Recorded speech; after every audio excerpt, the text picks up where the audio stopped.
Тая жена от 3 дена я няма. Чакай да заобадя на 112. Ало, полицията ли? Криминална полиция, да, заповядайте, господине. Моята жена от 3 дена е в неизвестност. Кое време, кога, защо? Да, господине, разбрах. Сега, значи, ще може ли да ни опишете какво представлява жена ви? Да, става.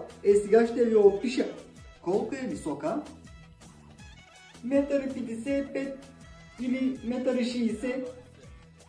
Да, разбрах, господине. Ами, колко килограма е? 55, понякога 60.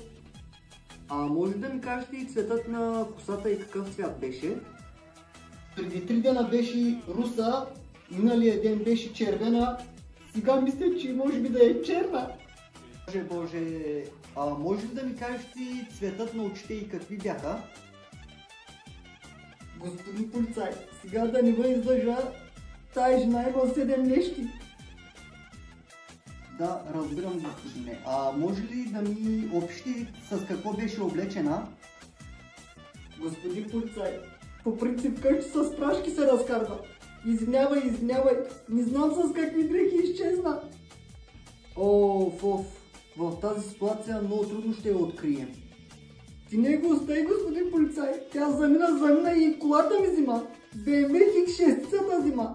На всичко той отгоре най-много ме е жал. Дето в багажника пълно беше с водки и с уискита.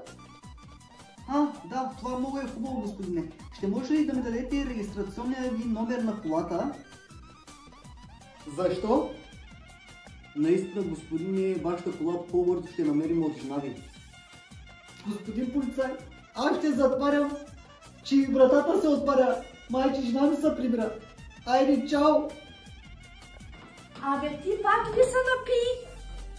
5 минути отидох до магазина, ти пак ли пи? Въпрос направил на мармалад. Айде, марш вънка. Те сега ще те правя аз.